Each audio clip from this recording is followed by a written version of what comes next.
జై శ్రీరామ్.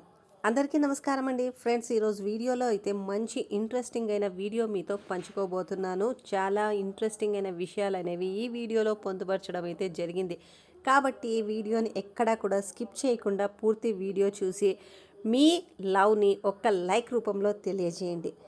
ఇక వీడియో విషయానికి వచ్చేస్తే, పద్మనాభ మందిరం యొక్క 7వ ద్వారం పైన నాసా సైంటిస్టులకు దొరికిన విషయాన్ని చూస్తే మీరు కూడా ఆశ్చర్యపోతారు. భారత్తో పాటు ప్రపంచంలో ఇలాంటి ఎన్నో రహస్యాలు ఉన్నా వాటికి ఈ రోజుకి సమాధానం తెలియదు.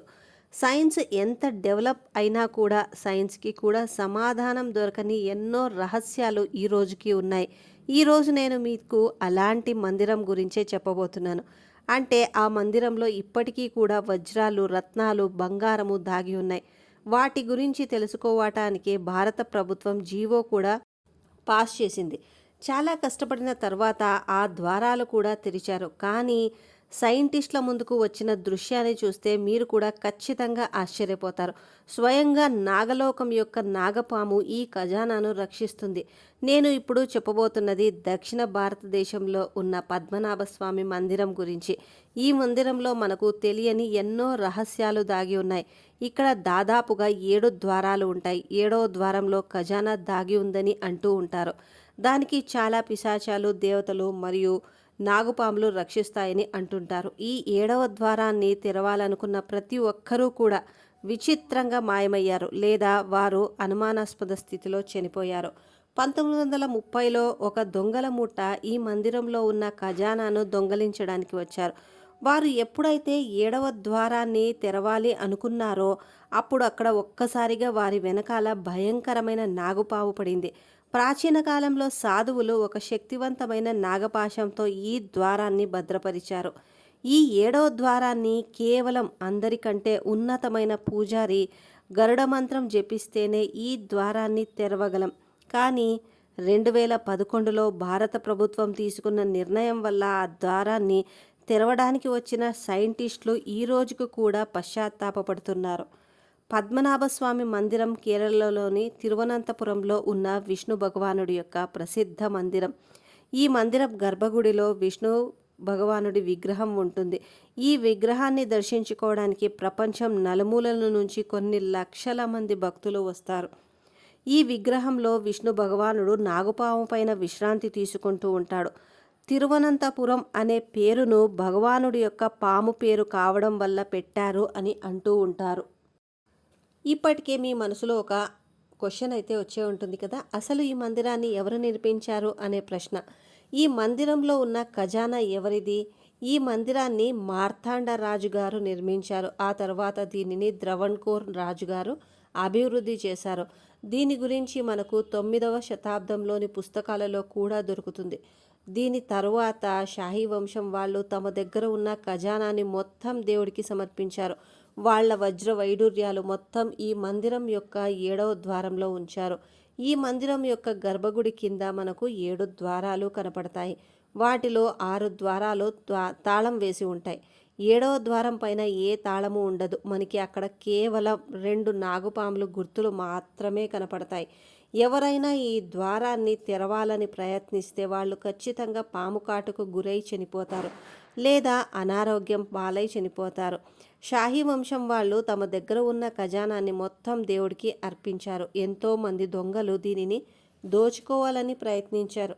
కానీ ఈ రోజు వరకు ఎవరూ ఈ ద్వారాన్ని తెరవలేకపోయారు. ఈ ద్వారాన్ని తెరవాలని ప్రయత్నించిన వాళ్ళు కనపడకుండా పోవడం కానీ, కొన్ని రోజులకు చనిపోవడం కానీ జరుగుతూ వచ్చింది.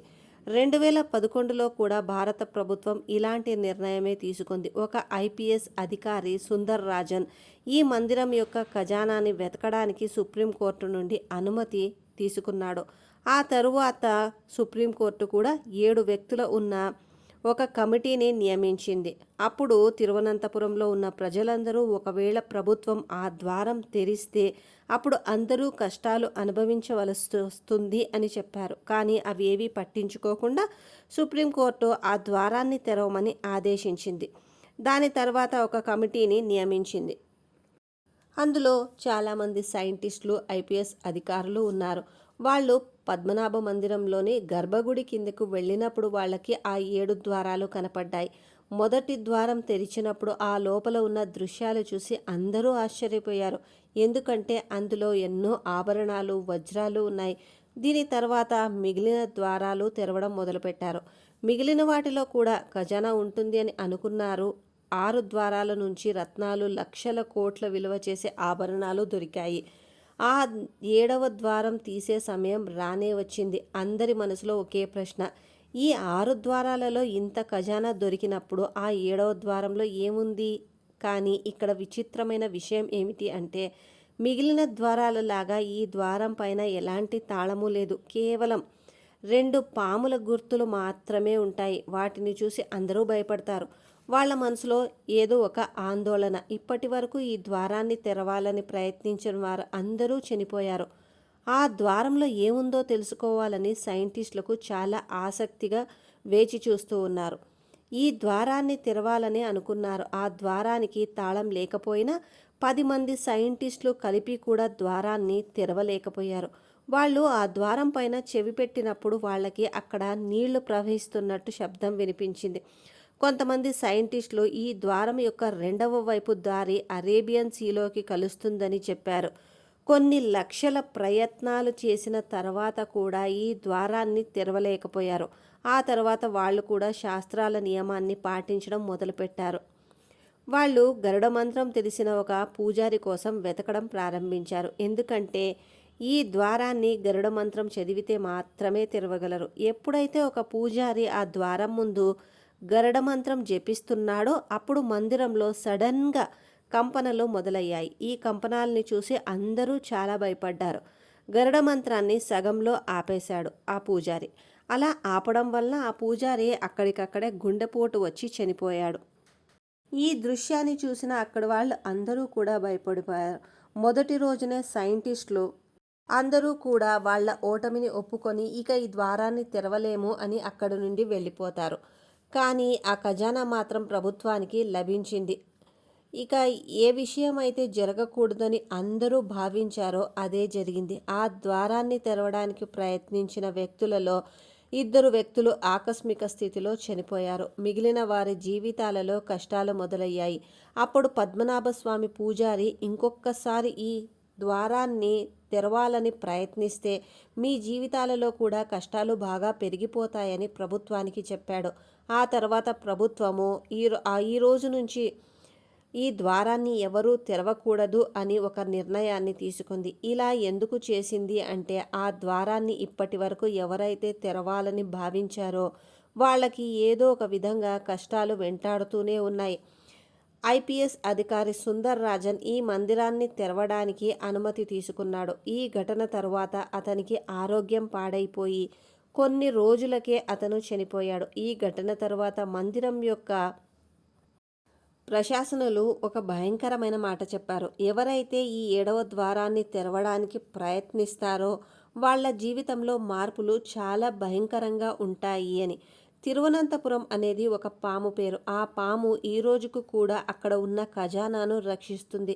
ఈ పద్మనాభస్వామి మందిరంలో ఒక బంగారు స్తంభం కూడా ఉంటుంది. ఆ మందిరం యొక్క అందం పెంచుతుంది. ఈ మందిరంలో చాలా స్తంభాలు ఉంటాయి. వాటన్నింటిపైన కళాకృతులతో చాలా అందంగా ఉంటాయి. వాటిపైన అందమైన శిల్పాలు చెక్కి ఉంటాయి. ఈ మందిరంలో ప్రవేశించడానికి పురుషులు అయితే ధోతిని ఖచ్చితంగా ధరించాలి. ఆడవారైతే ఖచ్చితంగా చీర కట్టుకోవాలి. ఈ ఆలయంలో విగ్రహం ఎంత పెద్దది అంటే 3 ద్వారాల నుండి కూడా ఈ విగ్రహం కనపడుతుంది. మొదటి ద్వారం తెరిస్తే తల కనపడుతుంది.